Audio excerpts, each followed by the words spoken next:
So in the last episode that I was talking about, I was over here just, going on and on about things that we thought were actually good, but were actually bad for us. This episode, I'm going to be a little bit more positive and tell you things that we think that are bad for us, but are actually really good for us. So in this one, I gave y'all 7 tips for things that you think are bad, but are actually good for you, since I thought that would just even out. I mean, instead of hearing a lot more negative than positive, you're going to hear more positive than negative. I feel like that's a good start. But without further ado, let's go ahead and get into the first one right here.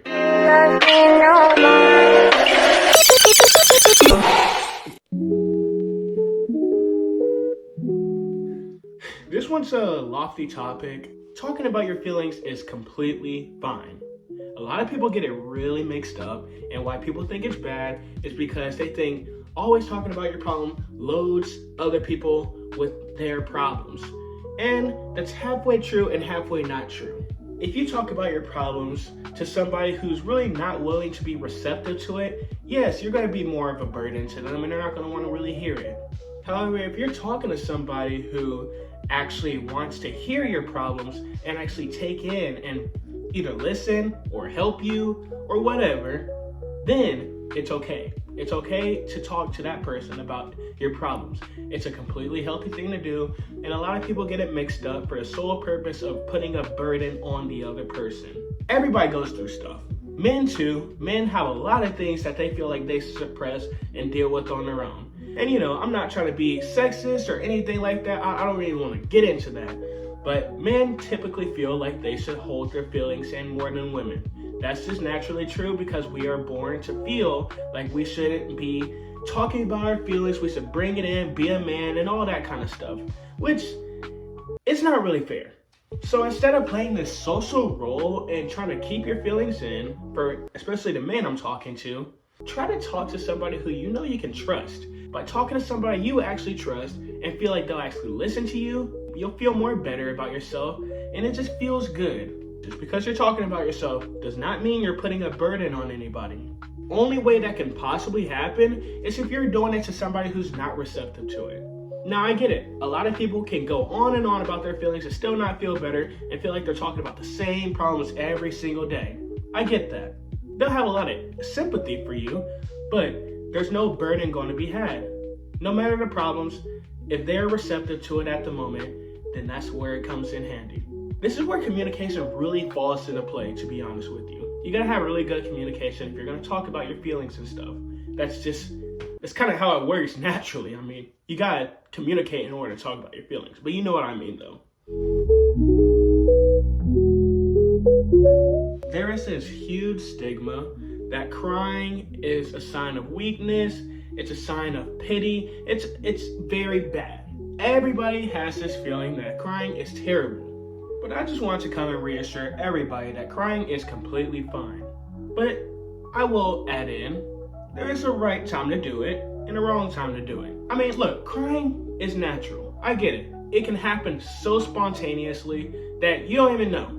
And that's fine, I get it. And if it happens, just go ahead and let it happen. You don't need to hold it in. If you feel like you need to bawl your eyes out at the moment, go ahead.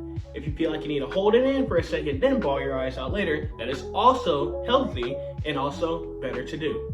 Everybody cries at some point in their life. Everybody cries, especially when you're a baby. Everybody cries. Holding yourself back to never cry is terrible, and it will come out in some other way, shape, or form. Rather it's anger, or rather it's SH. I won't say it, but there's people who do it, and I just want to mention it. But yes, those are the 2 ways or more ways after that. And none of those ways are healthy. Crying is the best way to handle it. So if you cry, let yourself cry.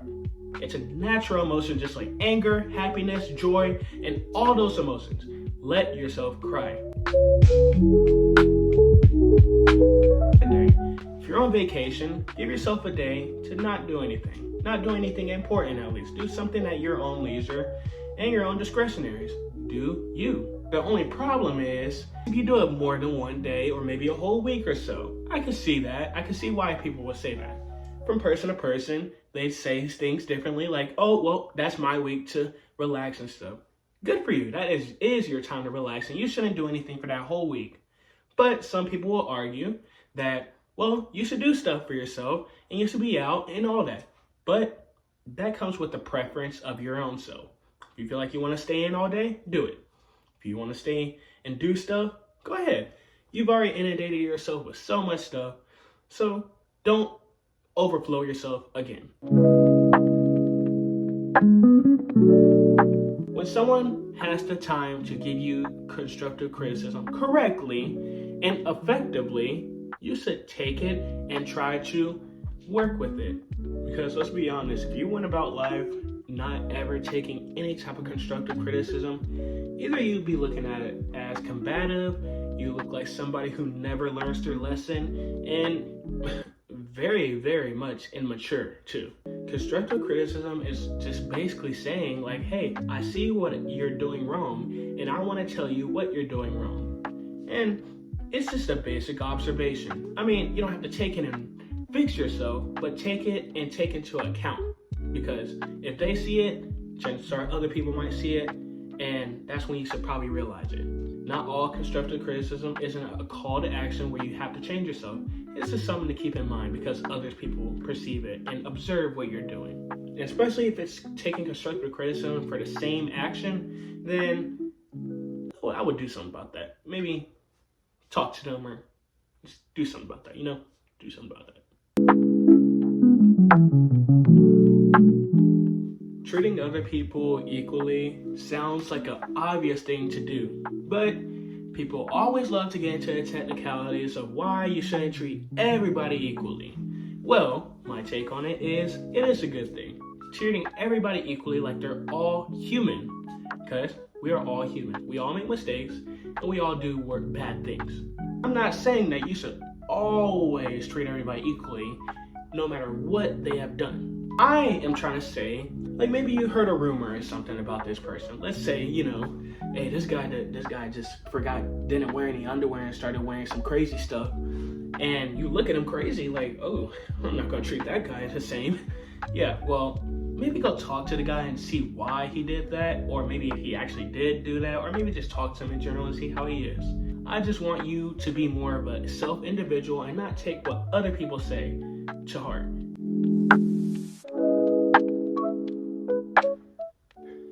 Forgiving is very hard, depending on the circumstance, for everything. When we were young, we were always taught to forgive the other person. Maybe not forget it, but forgiving them. Like maybe when you were young, maybe your little brother or your older brother stole a cookie that you've been saving for like 3 days or so. Now you're over here mad that he stole your cookie. But instead of forgiving him, you just held animosity towards him for maybe 5 years or however long. I don't know. But my point being is forgiving for anything. Not forgiving people, it just holds kind of a grudge. It holds a little bit of anger for that person and like, oh, you know what? I'm not forgiving you because you did that thing. It makes you feel a little sour. If you're a little religious, God does call you to forgive everybody, no matter what they have done. He didn't say forget it, but he did say forgive them. It sucks having to forgive people, especially if you really don't forgive them. There's a lot of people who forgive pew-pewers who pew-pewed someone in their family. And although that is a very horrible thing, and I would not wish that on anybody, but just try to remember that you are your own person. You can forgive or you can forget.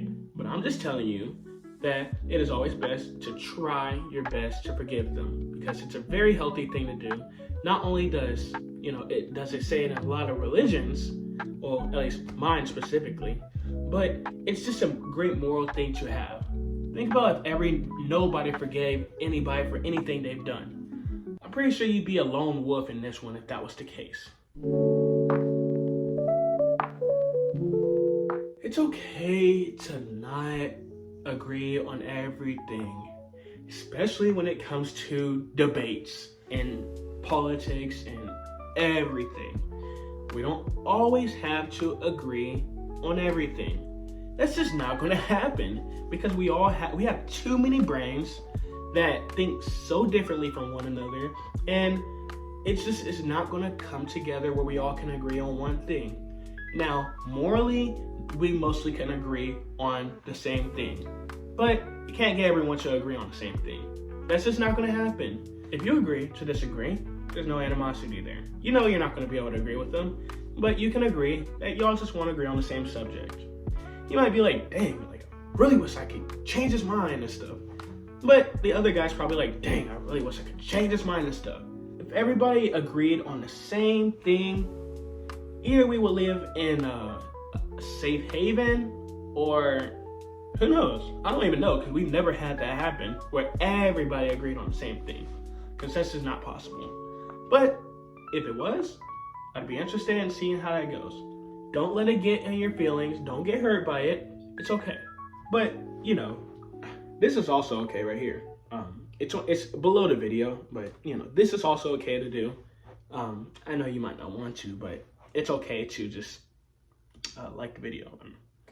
And you see these red pants? These are symbolic to the subscribe button. So that's also okay to do. I mean, I'd love if you can do that, but all right, I'm being a little too weird right now. But anyways, guys, I appreciate you guys so much.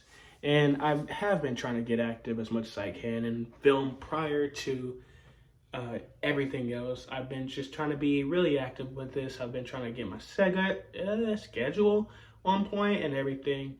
But, you know, I don't want to keep y'all too long. I know y'all either want to see the bloopers or going to skip all the way to the bloopers or whatever.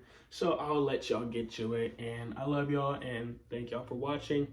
And more videos to come and everything else. Love y'all. See y'all later.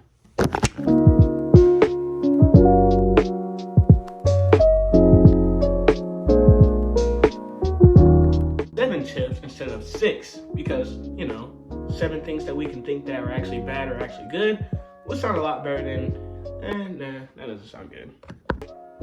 Just because you talk about yourself does not make you nope. If you have a lot of empathy, then you can kind of relate to this. You probably are more, because not agreeing on everything causes so much issues.